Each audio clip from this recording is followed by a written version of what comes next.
નમસ્કાર, સ્વાગત છે આપનું રિયલ ન્યૂઝ ચેનલના વિશેષ સ્ટુડિયોમાં. મિત્રો, અવારનવાર આપ સૌને અમે અનેક પ્રકારના જટિલ રોગો અને તેના નિદાન વિશે માહિતી આપતા આવ્યા છીએ. આજે પણ સ્ટુડિયોમાં એક એવા જ પડકાર સમાન રોગ HIV અને AIDS વિશેની વાતો લઈને આપની સાથે ઉપસ્થિત થયા છીએ.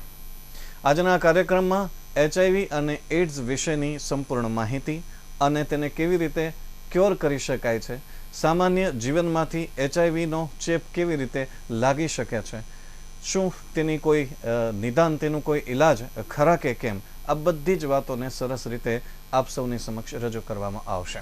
સ્ટુડિયોમાં તજજ્ઞ તરીકે ઉપસ્થિત છે શહેરના ખ્યાતનામ તબીબ શ્રી કેતનભાઈ રાણપરિયા. સ્વાગત છે આપનું કેતનભાઈ. નમસ્કાર.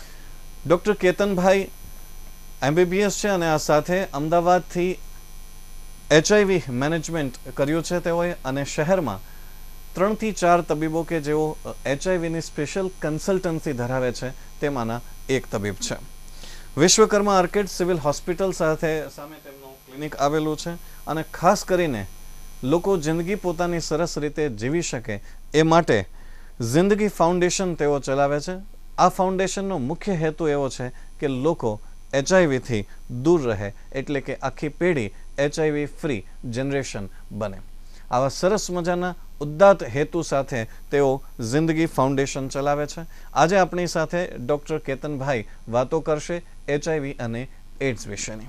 સૌથી પહેલાં આપણે આપણા કાર્યક્રમની શરૂઆત કરીએ. ફરી એક વખત આપનું સ્વાગત કરીને HIV અને AIDSનો અર્થ આપ સમજાવશો. મોટાભાગે લોકોના મનમાં એ માન્યતા હોય છે જી કે HIV અને AIDS બંને એક જ છે. જી. પણ વૈજ્ઞાનિક દ્રષ્ટિકોણથી આપણે જોઈએ તો એ બંને અલગ વસ્તુ છે. જી. સૌથી સાદી ભાષામાં સમજાવું તો એક HIV તે એક પ્રકારનો વાયરસનું નામ છે કે જેને કારણે આ બીમારી કે આ તકલીફની શરૂઆત થાય છે. જ્યારે AIDS એ HIVને કારણે જો વ્યક્તિ સારવાર ના લે કે એમનું નિદાન જ ના થાય ને ખબર જ ના પડે ને અંતિમ તબક્કા સુધી, તો પછી એ અંતિમ તબક્કો જે HIVના કારણે જે અંતિમ તબક્કો ઉદ્ભવે છે તે ગંભીર પરિસ્થિતિ હોય છે. તો આ ગંભીર પરિસ્થિતિને AIDS તરીકે ઓળખવામાં આવે છે કે જે AIDSની પરિસ્થિતિમાં વ્યક્તિઓને અનેક પ્રકારના રોગો જોવા મળતા હોય છે. જી. HIV વિશેની ઘણી વાતો પ્રચલિત છે. ઘણા બધા લોકો પોતપોતાની રીતે મતમતાંતરોથી જોડાયેલા હોય છે. ખાસ કરીને જો સુરતના આંકડાઓ તપાસવામાં આવે તો HIV પીડિતોની સંખ્યામાં ઉત્તરોત્તર વધારો થઈ રહ્યો છે. સાચી વાત છે. તો HIVનો ચેપ કઈ કઈ રીતે લાગે છે એ આપ જણાવશો. ઓકે. HIVનો ચેપ લાગવા માટેના મુખ્યત્વે 4 કારણો હોઈ શકે છે. નંબર 1, HIV ગ્રસ્ત લોહી ચડાવવામાં આવે તો. નંબર 2, HIVના દર્દીઓમાં વપરાયેલી સોય અથવા સિરિંજ જાણતા અજાણતા બીજા વ્યક્તિમાં ઉપયોગમાં આવે તો. નંબર 3, કે જો કોઈ સ્ત્રીને HIV હોય અને એમનાથી નવા બાળકને જન્મ આપવામાં આવે તો આવનાર બાળકને HIV થઈ શકે છે, થશે જ એવું જરૂરી નથી. એના વિશે આપણે વધુ વિસ્તૃત માહિતી આપણે આગળ જોઈશું. અને ચોથો તબક્કો કે કોન્ડોમનો ઉપયોગ કર્યા વગર અસુરક્ષિત જાતીય સંબંધ રાખવામાં આવે તો એક વ્યક્તિમાંથી બીજા વ્યક્તિમાં HIVનો ચેપ લાગતો હોય છે. અહીંયા જાતીય સંબંધની અંદર 3 વસ્તુઓનો સમાવેશ થાય છે: મુખ મૈથુન, ગુદા મૈથુન અને વિજાતીય સંબંધો કે યોનિ માર્ગ. જી. ઓકે. તો મોટાભાગે એવી માન્યતા હોય છે કે ફક્ત મીન્સ કે યોનિ માર્ગ દ્વારા મૈથુન કરવાથી જ તે HIV ફેલાતો હોય છે, અને ઓરલ સેક્સ એટલે કે મીન્સ કે મુખ મૈથુનથી HIV નથી ફેલાતો. તો એ એક ગેરસમજ છે. મુખ મૈથુનથી પણ મીન્સ કે HIV થવાની સંભાવના હોય છે. તો એના માટે એટલું જ જરૂરી છે કે કોઈ પણ પ્રકારનું મૈથુન ક્રિયા હોય, મુખ મૈથુન, ગુદા મૈથુન કે યોનિ મૈથુન, તો 3 કેસમાં કોન્ડોમનો ઉપયોગ કરવો જરૂરી છે. જી જી. તો ઘણી બધી માન્યતાઓ હોય છે કેતનભાઈ, તો કઈ બાબતોથી HIV ફેલાતો નથી? ઓકે. જ્યારે પણ કોઈ વ્યક્તિને પરિવારના કોઈ સભ્યને HIV થયેલું જાણવા મળે છે તો સૌથી પહેલાં તો એમના પરિવારના સભ્યો અતિ ચિંતિત એટલા વિષય માટે હોય છે. એક તો એ વ્યક્તિ માટે તો હોય જ છે, પરંતુ ઘરના બાકીના સભ્યો એના વિશે પણ એટલા જ ચિંતિત હોય છે. એમને એવો ડર હોય છે કે કંઈક પરિવારના બાકીના સભ્યોને તો HIV નહીં થઈ જાય ને. તો એ કેસમાં ખાસ કરીને હું એક માહિતી આપવા માંગીશ કે કઈ કઈ વસ્તુઓથી HIV નથી ફેલાતો. તો સૌથી પહેલાં તો કઈ 4 રીતે ફેલાય છે એ આપણે જોઈ ગયા. તો લોકોની સામાન્ય બીજી કઈ કઈ માન્યતાઓ છે જેના કારણે લોકો ડરતા હોય છે, તો એના વિશે વિસ્તૃત માહિતી આપીશ. ક્યારેય પણ કોઈ પણ વ્યક્તિને સામાન્ય હાથ મેળવવાથી, ગળે લાગવાથી, સામાન્ય ચુંબન કરવાથી, એક જ થાળીમાં ખાવાથી, એક જ ગ્લાસમાં પાણી પીવાથી, એક જ સંડાસ બાથરૂમનો ઉપયોગ કરવાથી કે ત્યાં સુધી એક જ સ્વિમિંગ પુલનો પણ ઉપયોગ કરવાથી એક વ્યક્તિથી HIV ગ્રસ્ત દર્દીથી બીજા કોઈ વ્યક્તિને ચેપ લાગવાની કોઈ પણ સંભાવના નથી. એટલે ટૂંકમાં કહીએ તો આ 4 બાબતો સિવાય બીજા કોઈ પણ રીતે ચિંતા કરવાની જરૂરિયાત નથી.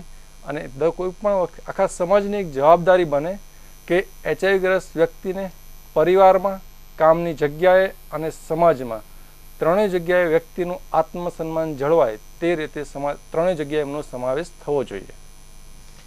સામાન્ય રીતે કેતનભાઈ, દર્દી HIV ગ્રસ્ત છે એનો કોઈ અંદાજ કે કોઈ ખ્યાલ કોઈ બાબતોથી આવતો હોય છે ખરો? કારણ કે સામાન્ય લોકો ઘણા બધા એવા હોય છે કે ક્યારેક કોઈ ઇન્સ્યોરન્સ કંપની દ્વારા કે એવી રીતે જ્યારે એમનું ચેકઅપ કરવામાં આવે ત્યારે એમને લાંબા સમય પછી ખ્યાલ આવતો હોય છે કે તેમનામાં HIV છે.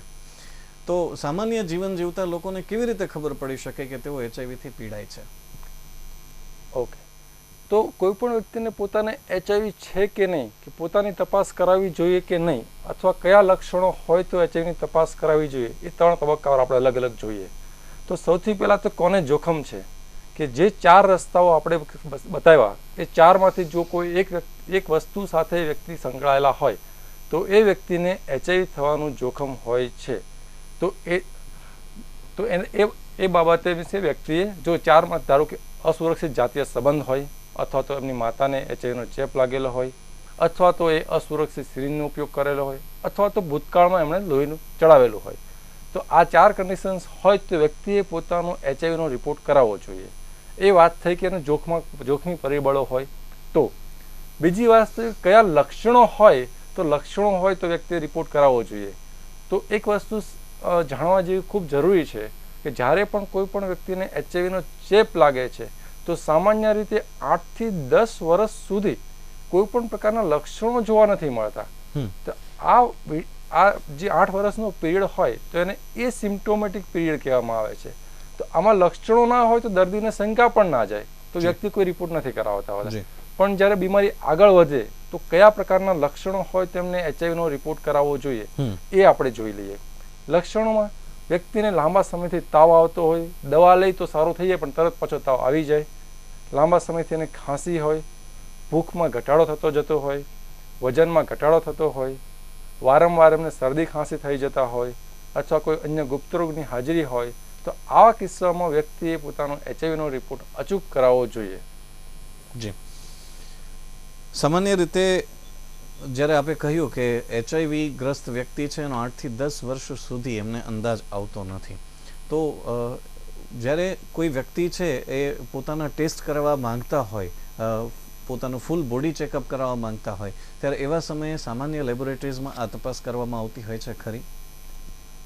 હા, HIV છે કે નહીં એ પ્રકારની જે તપાસ જે સામાન્ય રીતે શરૂઆતમાં જે સ્ક્રીનિંગ માટે અમે જે ટેસ્ટનો ઉપયોગ કરતા હોઈએ છીએ તે રેપિડ ટેસ્ટ તરીકે ઓળખતા હોય.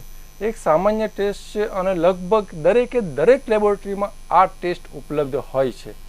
જો એ ટેસ્ટ પોઝિટિવ આવે તો તમારે એના કરતાં ઉપરના પ્રકારના રિપોર્ટ કરાવવાની જરૂર પડે, તો એ અમુક ચોક્કસ મોટી લેબોરેટરીમાં હાજર હોય છે. પણ જે HIV છે કે નહીં એ શરૂઆતની જે બેઝિક ટેસ્ટ છે તે દરેક લેબોરેટરીમાં ઉપલબ્ધ હોય છે.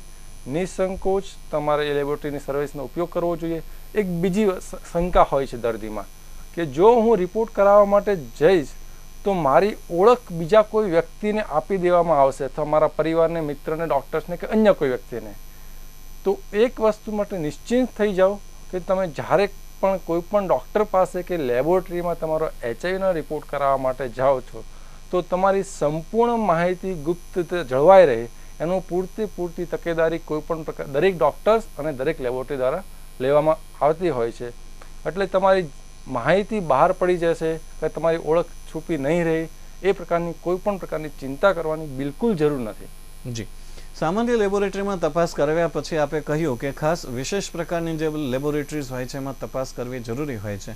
તો એવા કયા કયા રિપોર્ટ્સ છે કે જે નિદાન અને સારવાર માટે ખૂબ જરૂરી ગણાય છે? એચઆઈવી એક એવા પ્રકારનો વાયરસ છે કે શરીરના દરેક સિસ્ટમને નુકસાન કરી શકે. એટલે જ્યારે પણ કોઈ પણ વ્યક્તિને એચઆઈવીનો રિપોર્ટ પોઝિટિવ છે આવે તો સૌથી પહેલાં એ ચકાસવામાં આવે છે કે આ એચઆઈવીના વાયરસને કારણે શરીરમાં બીજા કોઈ અંગો પર પણ નુકસાન નથી થયું ને. ધારો કે કિડની પર, લીવર પર, લોહીની ટકાવારી, સુગર, ડાયાબિટીસ છે કે અથવા એચઆઈવીના દર્દીઓમાં હેપેટાઇટિસ બી અને હેપેટાઇટિસ સીનું પ્રમાણ સામાન્ય લોકો કરતાં વધારે જોવામાં આવે છે. તો એના માટે પણ ફરીથી તપાસ હેપેટાઇટિસ બીની તપાસ કરવામાં આવે છે, સીની તપાસ કરવામાં આવે છે, VDRL કે એક પ્રકારનો ગુપ્ત રોગ છે તો એની તપાસ કરવામાં આવે છે અને પેશાબની દવા. તો આ વાત થઈ કે આપણે જનરલ બોડી એચઆઈવી થયા પછી જનરલ બોડી ચેકઅપ કે બોડીના અન્ય અંગો કયા પ્રકારના કયા લેવલ પર કામ કરી રહ્યા છે દવા ચાલુ કરતાં પહેલાં તપાસવામાં આવે છે. પણ એચઆઈવીને સંબંધિત જે સ્પેશિયલ મુખ્યત્વે બે પ્રકારના રિપોર્ટ જોવા મળતા હોય છે. એમાં નંબર 1 છે CD4 કાઉન્ટ. હવે CD4 કાઉન્ટ શું છે? એ આપણા શરીરની રોગ પ્રતિકારક શક્તિ છે. સામાન્ય વ્યક્તિમાં એ રોગ પ્રતિકારક શક્તિની સંખ્યા CD4 કાઉન્ટની સંખ્યા 400 થી 1500 હોય છે. જ્યારે કોઈ વ્યક્તિને એચઆઈવી થાય તો એ આ રોગ પ્રતિકારક શક્તિમાં ધીમે ઘટાડો થવા મળે છે. અને જ્યારે 8 વર્ષનો અંદાજિત સમય 8 વર્ષનો થાય ત્યારે 400 કરતાં ઘટી જાય છે અને દર્દીને સામાન્ય પ્રકારની તકલીફો કે સામાન્ય પ્રકારના લક્ષણો દેખાવાની શરૂઆત થાય છે. હવે જ્યારે આ CD4 કાઉન્ટ કે જે રોગ પ્રતિકારક શક્તિ એ 400 થી ઘટીને 200 કરતાં પણ જ્યારે ઘટી જાય છે ત્યારે ગંભીર પ્રકારના ચેપ જેમ કે ટીબી, PCP નામનો ન્યુમોનિયા, મગજમાં જોવા મળતી ટોક્ઝોપ્લાઝમોસિસ નામની બીમારી, તો આ પ્રકારની ગંભીર બીમારી દેખાવાની શરૂઆત થાય છે. તો સાયન્ટિફિક રીતે સમજાવું કે એક્ઝેક્ટલી એડ્સ કોને કહેવાય, ક્યારે કહેવાય કે જ્યારે કોઈ વ્યક્તિને એચઆઈવીનો રિપોર્ટ પોઝિટિવ આવે, CD4ની સંખ્યા 200 કરતાં ઓછી થઈ જાય અને અન્ય કોઈ ગંભીર બીમારી કે જેમાં ટીબી, ન્યુમોનિયા, ટોક્ઝોપ્લાઝમોસિસ ટોટલ આ 60 પ્રકારની લિસ્ટ હોય છે. એમાંથી કોઈ પણ એક બીમારી હોય તો આ 3 શરતોનું પાલન થતું હોય ત્યારે કોઈ વ્યક્તિને કહેવાય કે એડ્સ છે. અને જો 3 શરતનું પાલન ના થતું હોય તો વ્યક્તિ ફક્ત એચઆઈવી ગ્રસ્ત છે કે એચઆઈવી ઇન્ફેક્ટેડ છે કે એટલું જ કહી શકાય છે, એ વ્યક્તિને એડ્સ નહીં કહેવાય. તો આ વાત થઈ CD4 રિપોર્ટની. અને બીજી એક ખૂબ જરૂરી રિપોર્ટ છે એ છે વાયરલ લોડનો રિપોર્ટ. વાયરલ લોડના રિપોર્ટનો અર્થ શું થાય, એમાં શું આપણને જોવા મળતું હોય છે? એમાં રિપોર્ટમાં આપણને ખ્યાલ આવશે કે 1 ml લોહીની અંદર એચઆઈવીના કેટલા વાયરસ છે.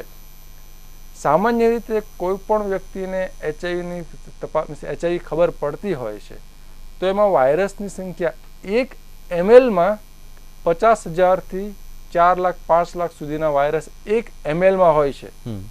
તો અંદાજિત આપણે માની શકીએ કે ધારો કે કોઈ વ્યક્તિમાં 1 mlમાં 1 લાખ વાયરસ છે તો આપણા શરીરમાં 5,000 ml બ્લડ છે તો ટોટલ વાયરસની સંખ્યા કેટલી થતી હોય છે.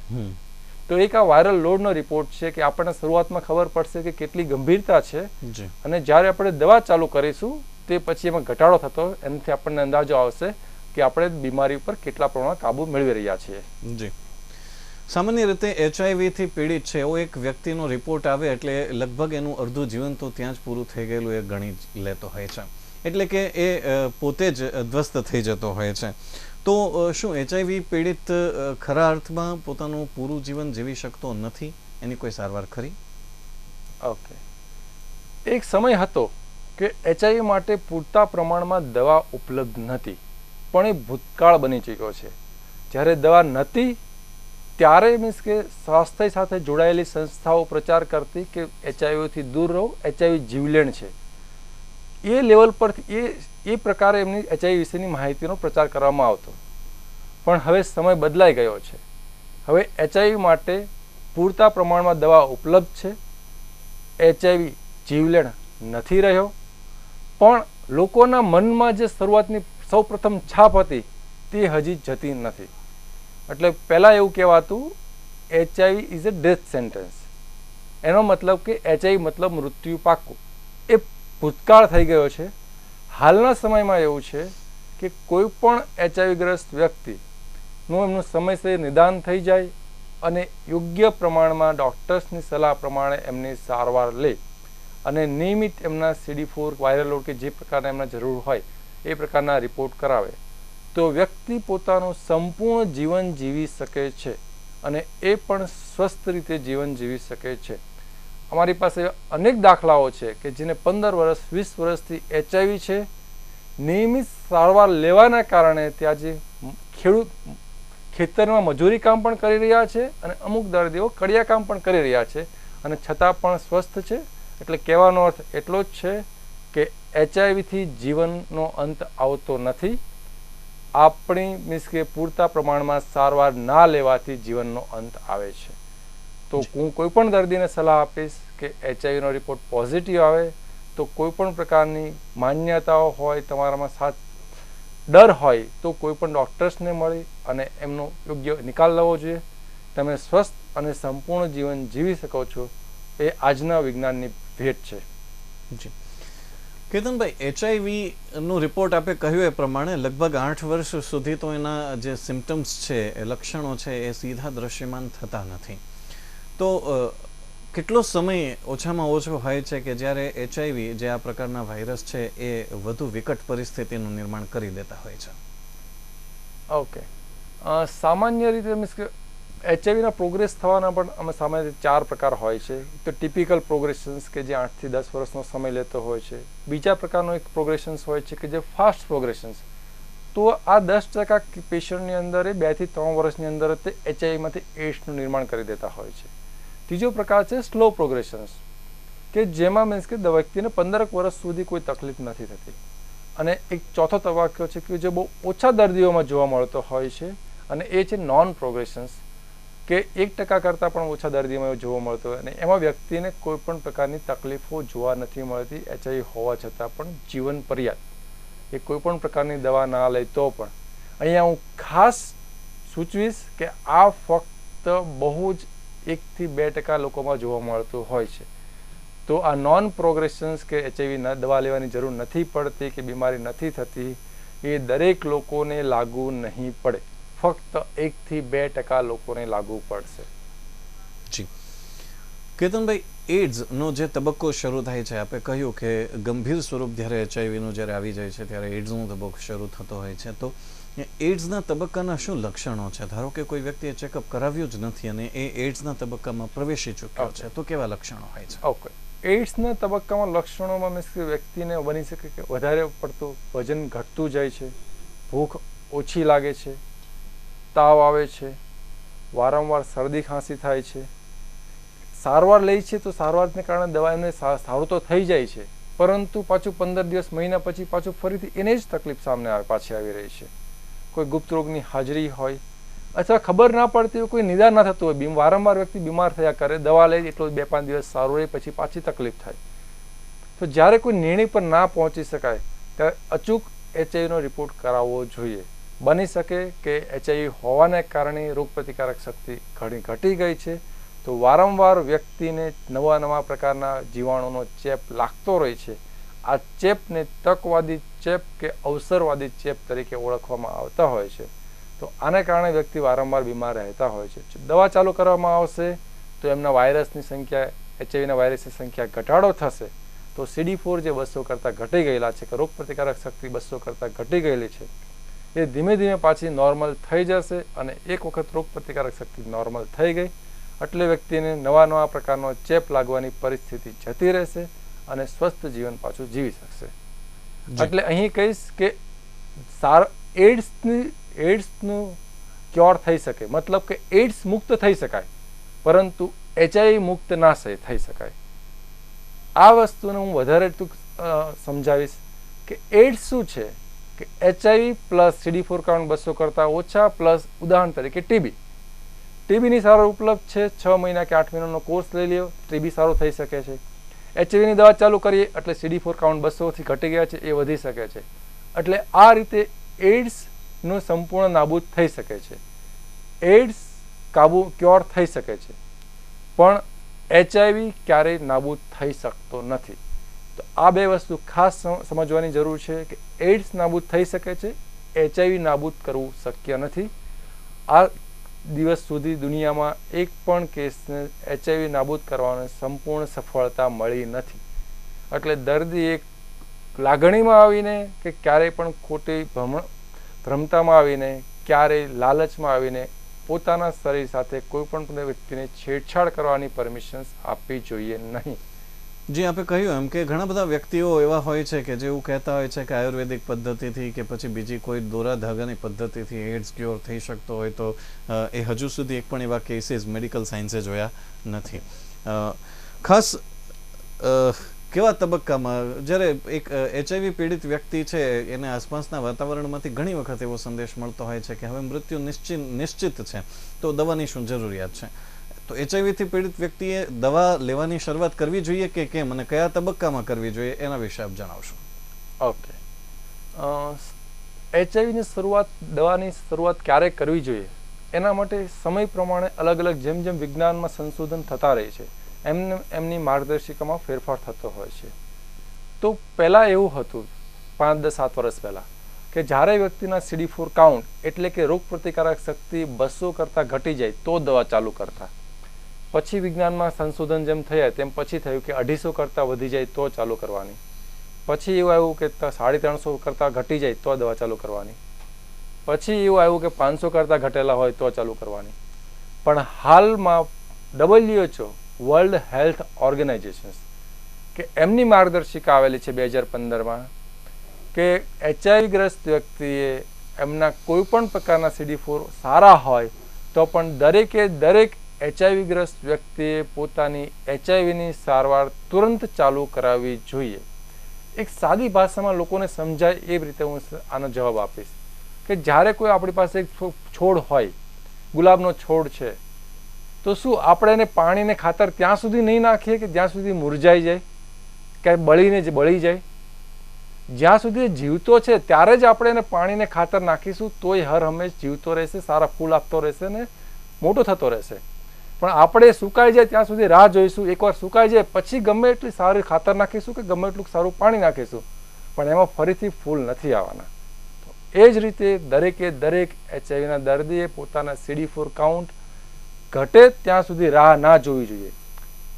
તો કોઈ પણ પ્રકારના CD4 કાઉન્ટ હોય, સારા હોય અને કોઈ પણ પ્રકારની તકલીફ ના થતી હોય છતાં પણ એચઆઈવીની દવા તુરંત ચાલુ કરાવવી જોઈએ. જી કેતનભાઈ, એચઆઈવી માટેની સારવાર લગભગ કેટલો સમય સુધી ચાલતી હોય છે? એક વ્યક્તિએ, દર્દીએ દવા કેટલો સમય સુધી લેવી પડતી હોય છે? ઓકે, એચઆઈવી માટેની સારવાર વ્યક્તિએ આજીવન લેવાની હોય છે. ઘણા દર્દીઓ એવો પ્રશ્ન પૂછતા હોય છે કે સાહેબ અમે દવા ચાલુ કરીએ, હવે CD4 કાઉન્ટ નોર્મલ થઈ જાય, 400 થી 1500ની વચ્ચે આવે તો દવા બંધ કરી દઈએ તો ના ચાલે? તો જવાબ છે ના. દવા ચાલુ કર્યા પછી તમને સારું પણ લાગવા માંડ્યું હોય, તમારા બધી તકલીફો જતી પણ રહી હોય, છતાં પણ દવાને કાયમી ચાલુ રાખવી જરૂરી છે. એનું કારણ સમજાવું કે એચઆઈવીના વાયરસ આપણા શરીરના એવા અંગો છે, ધારો કે મગજ, બરોળ અને લસિકા ગ્રંથિ, ક્યાં એચઆઈવીના વાયરસ આરામથી જઈ શકે છે. પરંતુ આપણી પાસે જે દવા ઉપલબ્ધ છે તે દવા આ જગ્યાએ અંગોમાં પહોંચી શકતી નથી. એટલે જ્યારે પણ આપણે જો દવા બંધ કરીશું તો આ છુપાયેલા એચઆઈવી નામના આતંકવાદીઓ આપણા શરીરની અંદર પાછો ફેલાવો કરશે અને ફરીથી બીમારીવાળી પરિસ્થિતિ પાછી ઉત્પન્ન કરશે. એટલે સારું થઈ ગયેલું હોય, લક્ષણો જતા રહી ગયેલા હોય, કોઈ પણ તકલીફ ના હોય તો પણ જીવન પર્યાપ્ત દવા ચાલુ રાખવી પડે. એ પણ આપણે ઘણી બધી બીમારીઓ માટે જીવનભર દવા લઈએ છીએ. ઉદાહરણ તરીકે આપણે ડાયાબિટીસમાં લઈએ છીએ, બ્લડ પ્રેશરમાં લઈએ છીએ, થાઇરોઇડમાં લઈએ છીએ. તો પછી એચઆઈવી માટે જીવનભર દવા લેવા માટે આટલો સંકોચ શા માટે, કે આટલો ખચખચાટ શા માટે? એક એ દવા એવી છે કે આપણને નવું જીવન આપે છે. દવા ના લઈએ તો મૃત્યુ નિશ્ચિત છે, એડ્સ થવું નિશ્ચિત છે. દવા લઈએ તો આપણને HIV થયો હોવા છતાં પણ જીવનભર આપણને એડ્સ નહીં થાય અને આપણે આપણું સંપૂર્ણ જીવન સ્વસ્થ અને સંપૂર્ણ રીતે જીવી શકીશું. તો એક આપણું નવું જીવન આપતી દવા છે, તો એને જીવનભર ચાલુ રાખવી જોઈએ. જી, HIV વિશે આપણે હમણાં જે રીતે વાત કરી એ રીતે શું HIV એટલે મૃત્યુ નિશ્ચિત છે કે પછી આયુષ્ય જેટલું એના જીવનમાં લખાયેલું છે એ પૂરું કરશે? ઓકે, એક ઉદાહરણ દ્વારા આ વસ્તુને સમજીએ કે ધારો કે કોઈ એક વ્યક્તિ 30 વર્ષની ઉંમર છે અને એમનું આયુ એ 70 વર્ષ એ વ્યક્તિ જીવવાના હતા. હવે 30 વર્ષની ઉંમરે એને હવે ખબર પડે છે કે એને HIV આવ્યું છે, HIV નો રિપોર્ટ પોઝિટિવ આવેલ છે. જી, તો શું એનું આયુષ્ય 70 વર્ષથી ઘટી જશે? તો એનો જવાબ બે ભાગમાં આપીશ. એનો 70 વર્ષ જીવશે કે નહીં HIV આવ્યા છતાં પણ, એના માટે વ્યક્તિએ નિર્ણય કરવાનો છે. એની પાસે બે ઓપ્શન્સ હોય છે, એક તો સારવાર લેવી અને એક સારવાર ના લેવી. જો એ વ્યક્તિ સારવાર નહીં લે તો એ અંદાજિત 40 વર્ષ પહેલા એમનું મૃત્યુ પાક્કું છે. HIV થયા પછી મીન્સ કે વ્યક્તિનું 10 વર્ષ કરતાં વધારે ના જીવી શકે સામાન્ય કેસ.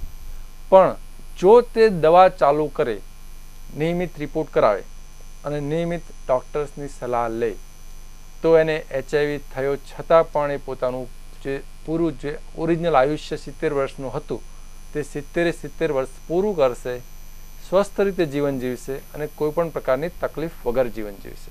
જી, HIV ગ્રસ્ત મહિલા છે એ HIV વગરના બાળકને જન્મ આપી શકે છે ખરું? ઓકે, ઘણા લોકોમાં એવી માન્યતા હોય છે કે કોઈ વ્યક્તિને કોઈ સ્ત્રીને HIV છે તો એ નવા બાળકને જન્મ ના આપી શકે, અથવા તો જન્મ આપશે તો એને HIV વાળું જ બાળક આવશે. તો ધારો કે જો એ સ્ત્રીની કોઈ પણ પ્રકારની HIV સંબંધિત સારવાર ના કરાવવામાં આવે તો પણ મીન્સ કે એ આવનાર બાળકને HIV થવાની સંભાવના અંદાજે 35% જેટલી હોય. પરંતુ જો પૂરતી સારવાર કરાવવામાં આવે તો આવનાર બાળકને HIV થવાની સંભાવના 35%થી ઘટાડીને 2% કરતાં પણ ઓછી કરી શકાય છે. હવે જોઈએ કે કયા 3 તબક્કામાં બાળકને HIV થતો હોય છે. તો પહેલો તબક્કો કે જ્યારે બાળક માતાના પેટમાં છે ત્યારે. બીજો તબક્કો કે જ્યારે એમની પ્રસૂતિ થાય છે ત્યારે. અને ત્રીજો તબક્કો માતાના ધાવણથી. તો આ 3 તબક્કા માટે આપણી પાસે અમુક ઉપાયો છે કે જે કરી શકીએ. જો સ્ત્રીને સગર્ભા હોય એની ત્યારથી જ આપણે એમની દવા ચાલુ કરી દઈએ તો સગર્ભા સ્ત્રીની અંદર વાયરસની સંખ્યા ઘટી જશે. તો જો એટલા વાયરસ ઓછા એટલા બાળકમાં આવવાની શક્યતા ઓછી. બીજો વસ્તુ કે પ્રસૂતિ દરમિયાન સામાન્ય પ્રસૂતિની જગ્યા ઉપર આપણી પાસે સિઝેરિયન સેક્શનનો ઉપયોગ કરી શકીએ. જી. અને ત્રીજો રસ્તો કે માતાના દૂધની જગ્યાએ બાળકને ઉપરનું દૂધ આપવામાં આવે. જી. પણ એ દૂધ વિશેનો નિર્ણય કરતા પહેલા તમારા ડૉક્ટર સાથે પૂરતા પ્રમાણમાં ચર્ચા કરવી જરૂરી છે. તો 3 તબક્કામાં પૂરતી કાળજી લેવામાં આવે તો બાળકને થવાનું જે HIVનું રિસ્ક 33-35% હતું તે ઘટાડીને 2% કરતાં ઓછું કરી શકીએ છીએ.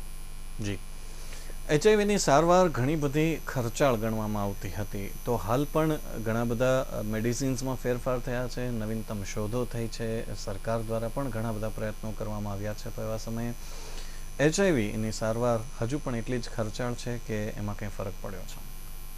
ઓકે, સર્વસામાન્ય માન્યતા એવી હોય છે કે કેન્સર છે તો ખર્ચાળ સારવાર છે અત્યંત મોંઘી હશે, HIV છે તો એની સારવાર અત્યંત મોંઘી હશે. પણ HIVના કેસમાં ઘણું બધું બદલાઈ ગયું છે.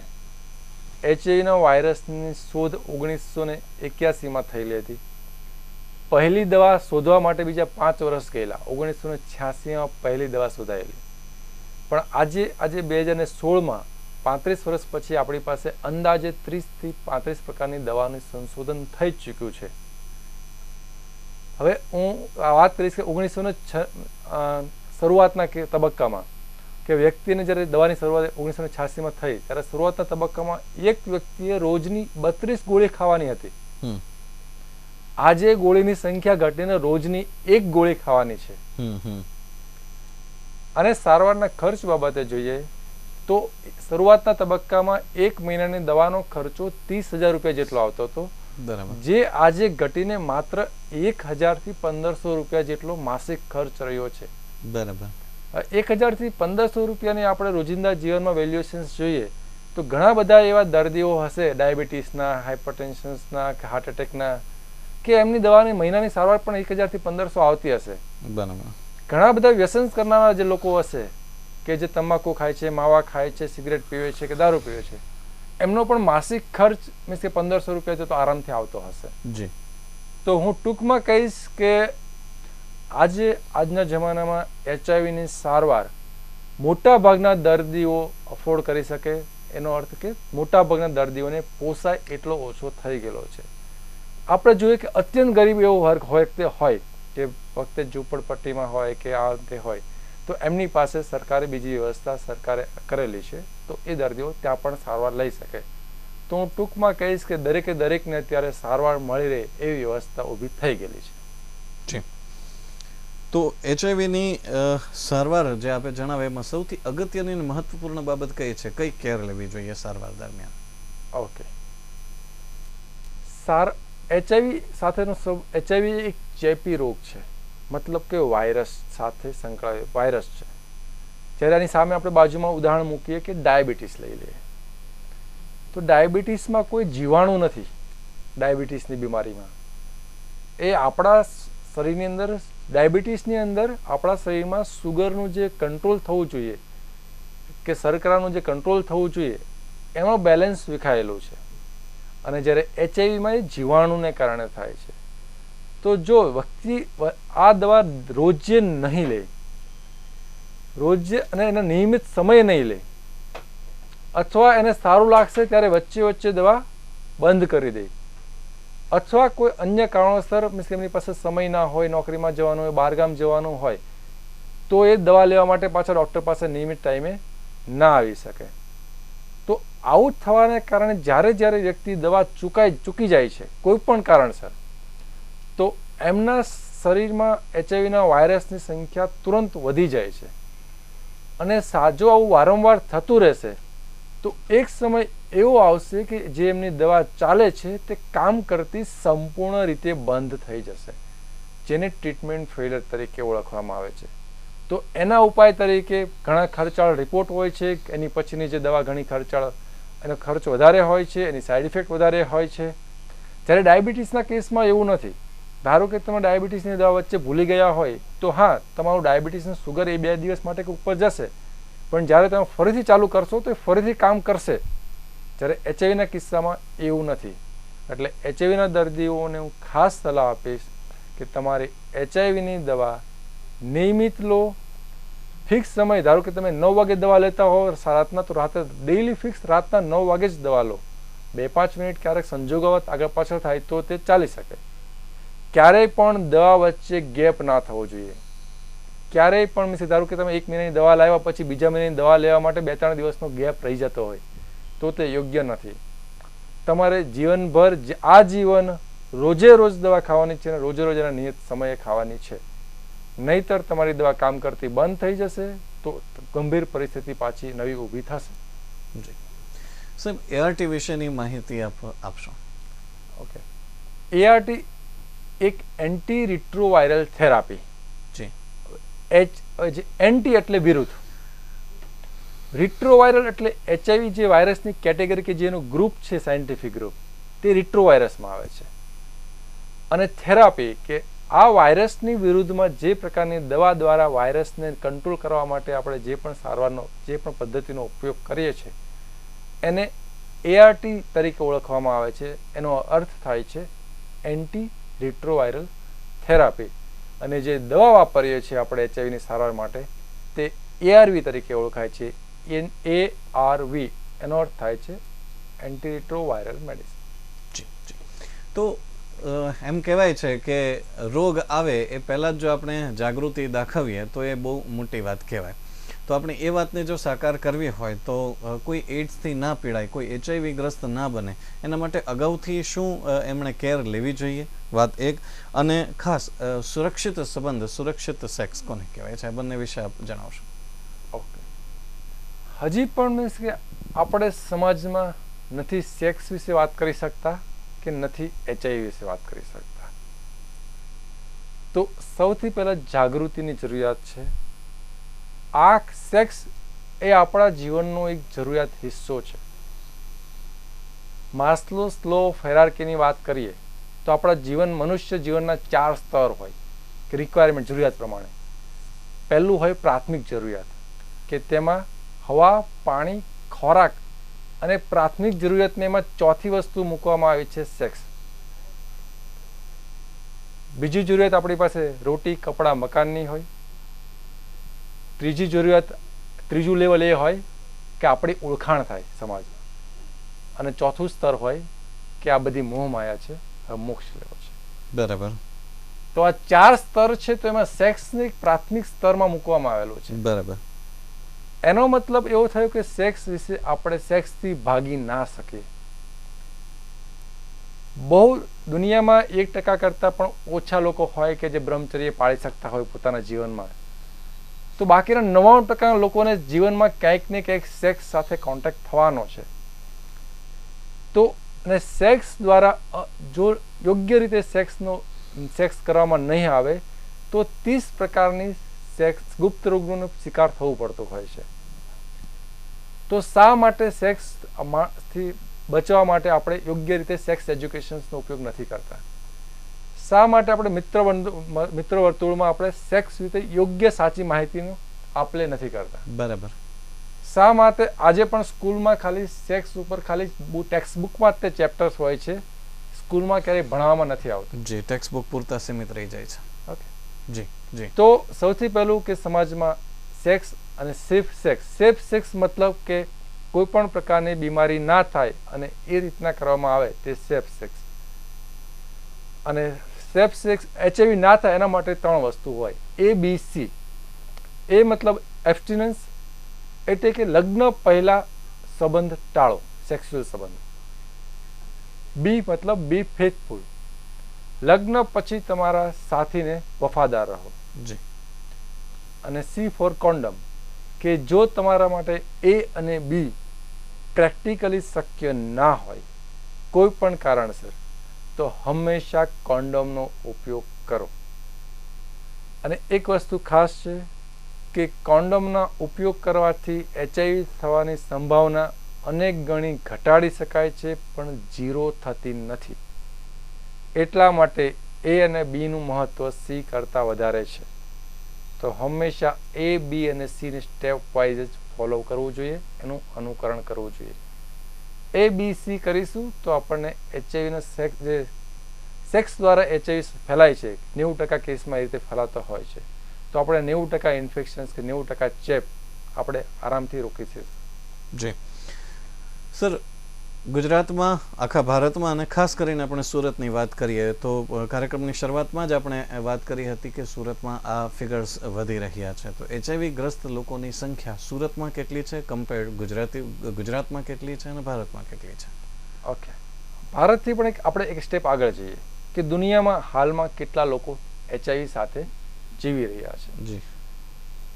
મોટાભાગે મેં એક જોયું છે કે HIV કોઈને નવો રિપોર્ટ પોઝિટિવ આવે તો એને એવી લાગણી હોય છે કે આ રોગ ફક્ત એને જ થયો છે, અથવા કોઈને થતો જ નથી, અથવા આપણા સુરત શહેરમાં બીજા કોઈને નથી થયો, એ જ એક કમનસીબ માણસ છે કે એને થયો છે. પણ હકીકત એવી નથી. દુનિયામાં 3.5 કરોડ લોકો આજે HIVની સાથે જીવન જીવી રહ્યા છે. ભારતમાં 21 લાખ લોકો HIVની સાથે જીવન જીવી રહ્યા છે.